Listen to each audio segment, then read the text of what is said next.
달콤한 말씀, 행복한 하루, 말씀 묵상 시작하도록 하겠습니다. 오늘 우리가 함께 묵상할 말씀은 신약성경 히브리서 13장 1절에서 17절 말씀입니다. 제 13장. 형제 사랑하기를 계속하고 손님 대접하기를 잊지 말라. 이로써 부지 중에 천사들을 대접한 이들이 있었느니라. 너희도 함께 갇힌 것 같이 갇힌 자를 생각하고 너희도 몸을 가졌은즉 학대받는 자를 생각하라. 모든 사람은 결혼을 귀히 여기고 침소를 더럽히지 않게 하라. 음행하는 자들과 간음하는 자들을 하나님이 심판하시리라. 돈을 사랑하지 말고 있는 바를 족한 줄로 알라. 그가 친히 말씀하시기를 내가 결코 너희를 버리지 아니하고 너희를 떠나지 아니하리라 하셨느니라. 그러므로 우리가 담대히 말하되 주는 나를 돕는 이시니 내가 무서워하지 아니하겠노라. 사람이 내게 어찌하리요 하노라. 하나님의 말씀을 너희에게 일러주고 너희를 인도하던 자들을 생각하며 그들의 행실의 결말을 주의하여 보고 그들의 믿음을 본받으라. 예수 그리스도는 어제나 오늘이나 영원토록 동일하시니라. 여러 가지 다른 교훈에 끌리지 말라. 마음은 은혜로서 굳게함이 아름답고 음식으로서 할 것이 아니니 음식으로 말미암아 행한 자는 유익을 얻지 못하였느니라. 우리에게 제단이 있는데 장막에서 섬기는 자들은 그 제단에서 먹을 권한이 없나니 이는 죄를 위한 짐승의 피는 대제사장이 가지고 성소에 들어가고 그 육체는 영문 밖에서 불사름이라.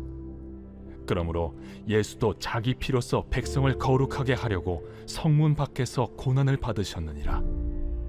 그런즉 우리도 그의 치욕을 짊어지고 영문 밖으로 그에게 나아가자.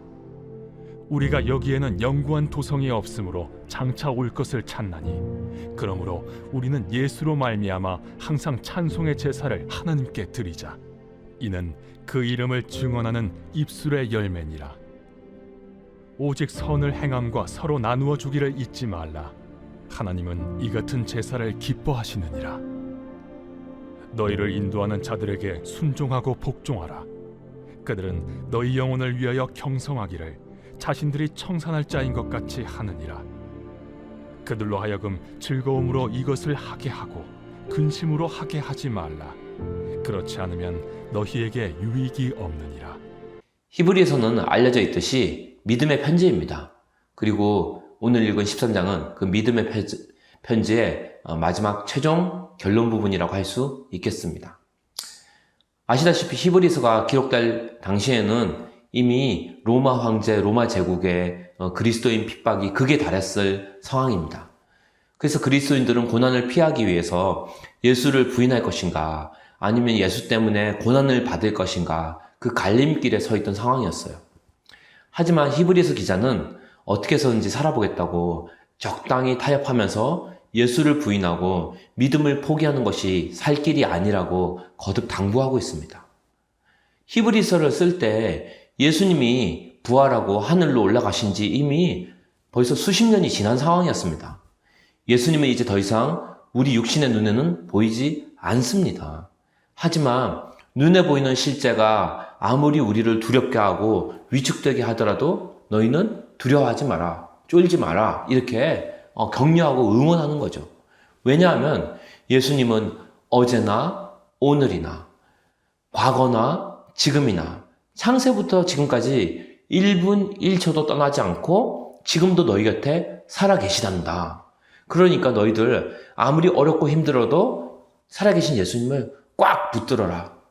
이렇게 당부하고 있는 거죠. 그리고 이 말씀은 오늘날 사는 우리에게도 여러분에게도 마찬가지라는 거죠.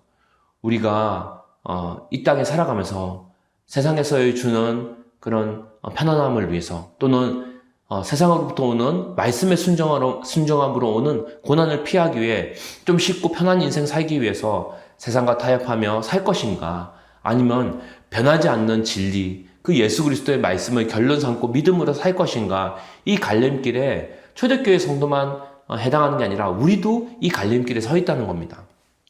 그러면서 어떻게 하면 믿음으로 살아가는 삶인지 그 마지막 때 정말 종말을 살아가는 그리스도인의 삶이 어떤지를 이제 13장에서 당부하는 거죠.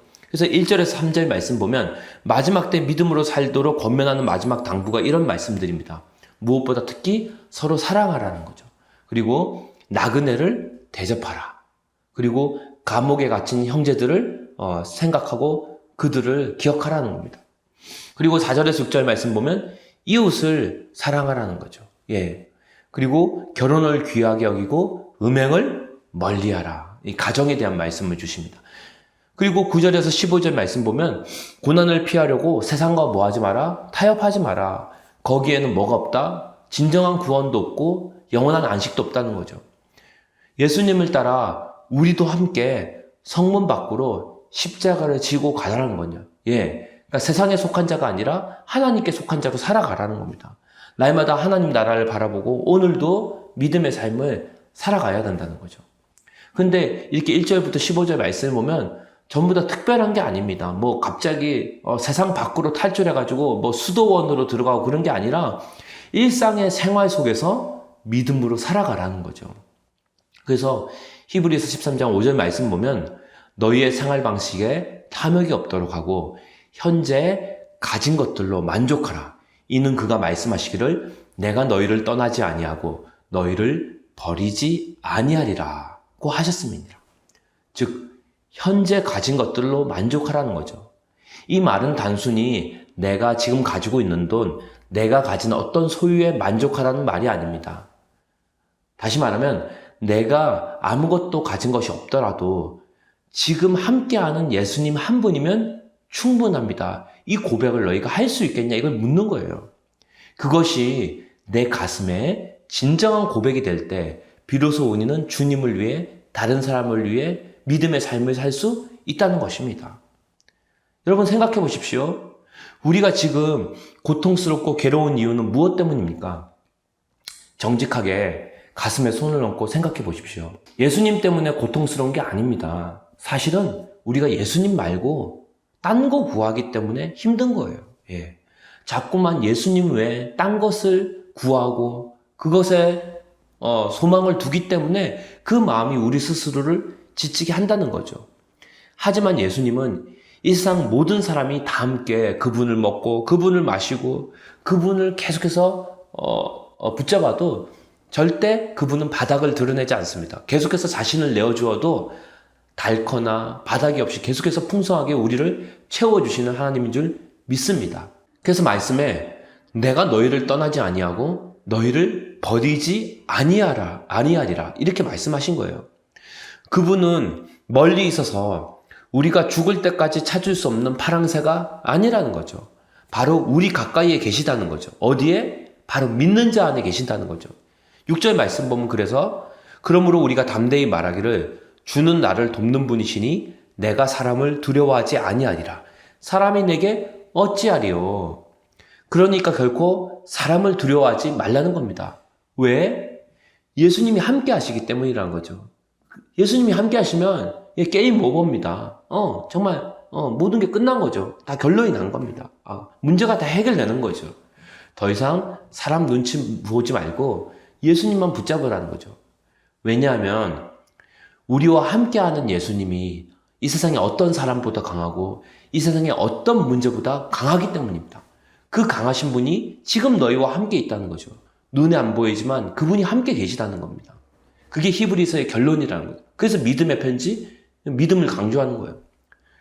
여러분 보십시오. 사람은 얼마든지 변할 수 있습니다. 남편도 변하고요. 아내도 변하고요. 심지어 부모님도 변합니다. 그리고 내가 정말 의지했던 그 부모가, 그 자식이, 그 형제 자매가 나를 배신할 수도 있는 거예요.